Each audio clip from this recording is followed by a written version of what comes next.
పోటీ చేస్తున్నటువంటి MP MLA అభ్యర్థులతో పాటు బీజేపీ జనసేనకు సంబంధించినటువంటి ఇన్ఛార్జీలు కీలకమైనటువంటి నాయకుల ముఖ్య సమావేశాన్ని నిర్వహించడం జరిగింది. ఈ యొక్క సమావేశంలో మూర్ఖుడైనటువంటి ముఖ్యమంత్రిని గద్దె దించడానికి మూడు పార్టీలు ఈరోజు ఏకమై ఆయన ఏ విధంగా రాబోతున్నాడు, ఆయన వ్యూహం ఏంటి, ప్రతి వ్యూహం ఏ విధంగా చేయాలనే అంశాలపై ఈరోజు కీలకంగా మేము చర్చించాం. ఆ సందర్భంగా మా దృష్టికి వచ్చినటువంటి ప్రధాన అంశాల్లో ముఖ్యమైనది, సమాజంలో కన్నపు దొంగలు ఉంటారు, గజ దొంగలు ఉంటారు, పిట్ పాకెట్ దొంగలు ఉంటారు. కానీ ఇప్పుడున్నటువంటి ముఖ్యమంత్రి ఓట్ల దొంగ. ఈ ఓట్ల దొంగను ఏ విధంగా కట్టడి చేయాలో మా స్ట్రాటజీ కమిటీలో మేము కీలకంగా చర్చించాం. దానికి సంబంధించినటువంటి వ్యూహం కూడా రచించాం. అదేవిధంగా ముఖ్యమంత్రి రెండో వ్యూహం ఏంటంటే, అత్తసొమ్ము అల్లుడు దానం చేసినట్లు వాలంటీర్ వ్యవస్థ ద్వారా ప్రజలు చెల్లించినటువంటి పన్నుల రూపాలను చెల్లించినటువంటి ఖజానా నుంచి తన పార్టీ కార్యకర్తలకు నెలకు జీతాలు ఇస్తూ ఆ వాలంటీర్ వ్యవస్థ ద్వారా 50 ఇండ్లకు ఒకరు పెట్టి డేటా సేకరించి వాళ్ళ ద్వారా దొంగ ఓట్లు, అదేవిధంగా ఇందాక చెప్పినట్లు అన్ని రకాల పనులు చేయించడానికి రెడీగా ఉన్నాడు. దాన్ని ఎదుర్కోవడానికి కూడా మిత్రపక్షాలు మేమందరూ కూడా పగడ్బందీగా వ్యూహరచన చేశాం. ఈ సందర్భంగా మీ ద్వారా ప్రజలకు ఒకటే విజ్ఞప్తి చేస్తున్నాం. ఈరోజు భారత ప్రధాని అయినటువంటి పెద్దలు గౌరవనీయులు నరేంద్ర మోడీ గారు, జనసేన పార్టీ అధినేత అయినటువంటి పవన్ కళ్యాణ్ గారు, తెలుగుదేశం పార్టీ అధినేత నారా చంద్రబాబు నాయుడు గారు, ఈ ముగ్గురు ఈ రాష్ట్రం కోసం, ముఖ్యంగా మీ అందరి ప్రజల కోసం, 5 కోట్ల ఆంధ్రుల కోసం, ఆంధ్ర ఆత్మగౌరవం కోసం మేమందరూ కూడా ఏకమయం. ఈ మూర్ఖుడైనటువంటి ముఖ్యమంత్రిని మెడలో ఉంచాలంటే మీ సహకారం మాకు అవసరం. ఏదో రూపంలో మీ దగ్గరకు వస్తాడు, వాలంటీర్ రూపంలో వస్తాడు. మీరు చూశారు, టైంకు పెన్షన్లు ఇవ్వకుండా ఎండకు చనిపోయినట్లు క్రియేట్ చేస్తూ సానుభూతి పొందాలని చూస్తున్నాడు.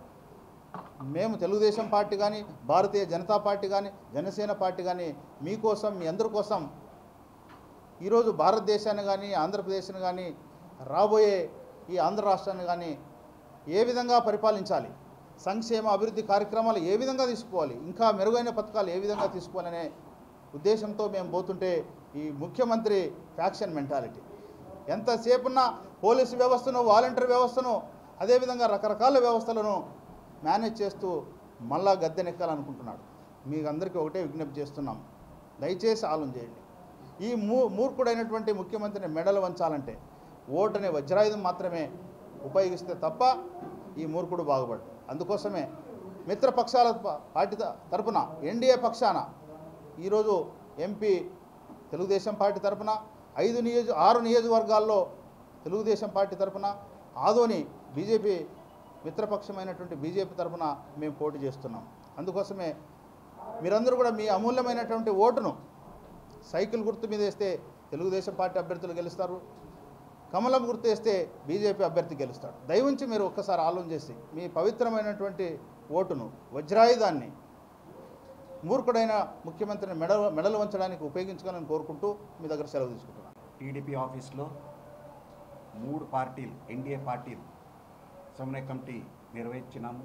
దీనికి అధ్యక్ష వహించిన బీటీ నాయుడు గారికి మరియు ఇతర పార్టీలు అందరూ ఇక్కడ కలిసినాం. బీజేపీ పార్టీ మా మోదీ గారు నిర్ణయం ప్రకారము ఆ రోజు పవన్ కళ్యాణ్ గారు మరియు చంద్రబాబు నాయుడు గారు కూటమిగా ఏర్పాటు చేసినాక చిలుకలూరుపేటలో ఒక బహిరంగ సభ నిర్వహించాం.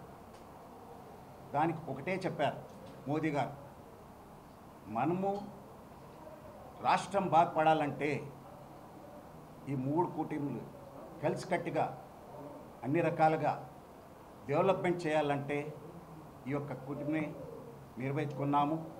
రాష్ట్రం కోసం ఈ యొక్క కూటమి నిర్వహించుకున్నాము. ఈ రాష్ట్రం బాగుపడితే దేశం కూడా బాగుపడుతుంది. అలాగనే మేము నిర్వహించుకొని జరుపుతున్నాము. ఈ కూటమి భాగంగా మా బీజేపీ పార్టీకి 10 స్థానాలు ఎమ్మెల్యే, 6 స్థానాలు ఎంపీ స్థానాలు నిర్వహించుకున్నాం. అన్ని స్థానాలలో ఇవాళ సమన్వయం అయిపోయింది.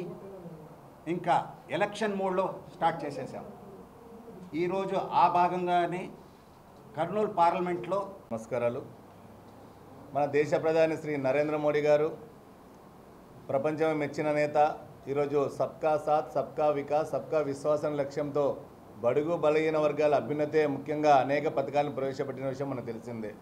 ఉజ్వల యోజన అయితేనేమి, ప్రధానమంత్రి ఆవాస్ యోజన అయితేనేమి, ప్రధానమంత్రి కిసాన్ సమృద్ధి యోజన అయితేనేమి, ఆయుష్మాన్ భారత్ అయితేనేమి, మొన్న ప్రధానమంత్రి గరీబ్ కళ్యాణ్ యోజన అనేటటువంటి అనేక స్కీములు కూడా పెట్టి ఈరోజు రాష్ట్రంలో మేము అధికారంలో ఉన్నా లేకపోయినా ప్రజలకు అనేక పథకాల రూపంలో ఈరోజు మేము సంక్షేమ పథకాలు అందిస్తున్నటువంటి సందర్భం చూడాము.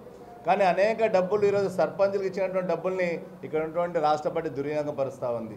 ఒక పథకం కోసం మేము ఇస్తే వాళ్ళు ఇంకొక వాళ్ళ నవరత్నాల కోసం వాడుకునే సందర్భంగానే మనం చూసాం. కాబట్టి మేము ఒకటే చెప్తున్నాం, తెలుగుదేశం, జనసేన, బీజేపీ యొక్క టీడీపీ, జనసేన, బీజేపీ అలయన్స్ కావడానికి ముఖ్యంగా పవన్ కళ్యాణ్ గారు చాలా కృషి చేశారు. వారు ఆ కృషి చేశారు. ఎందుకు లక్ష్యం ఏమంటే ఈ యొక్క రాష్ట్రాన్ని అభివృద్ధి పరచాలి, ఈ రాష్ట్రాన్ని అప్పుల ప్రదేశ్ నుంచి ఒక ఆంధ్రప్రదేశ్ని అభివృద్ధి దిశగా తీసుకుపోవాలని చెప్పి ఆయన సంకల్పం తీసుకుని ఈ కూటమి ఏర్పడడానికి ఆయన కృషి చేశారు. అదేవిధంగా టీడీపీ అధినేత చంద్రబాబు నాయుడు గారి యొక్క 40 ఏళ్ల అనుభవము, అదేవిధంగా పెద్దలు మన శ్రీ ప్రధాని నరేంద్ర మోడీ గారు ప్రత్యేక దృష్టి ఆంధ్రప్రదేశ్లో పెట్టడం వల్ల ఇక్కడ ఉన్నటువంటి డబుల్ ఇంజన్ సర్కార్తో రాబోయే రోజుల్లో ఇక్కడ అధికారంలో వచ్చి ఖచ్చితంగా రాష్ట్రాన్ని తిరిగి మేము అభివృద్ధి పథంలో తీసుకుపోతామని చెప్పి సందర్భంగా తెలియజేసుకుంటాం. Hit TV presents like, share, comment. TV వాళ్ళకు కూడా నేను ఒక సర్ప్రైజ్ ఇద్దాం అనుకుంటున్నాను. మీరు మాత్రమే జెస్సీ ఎందుకు అయ్యారు? ఇలాంటి అమ్మాయిలకి పిలవడానికి బాగుంటుంది. చందు సాయికి like you and have a జనాలకి ఒక పేరు నచ్చిందంటే దీనికి ఒక ప్రాసెస్ ఉంటుంది. ఎందుకు ప్రాసెస్ డైరెక్ట్గా వెళ్ళిపోదాం. ఏదైనా ఒకటి మర్చిపోయినావా నువ్వు? మర్చిపోయినా మేడం. ఏం మర్చిపోయావు? నా గుండె.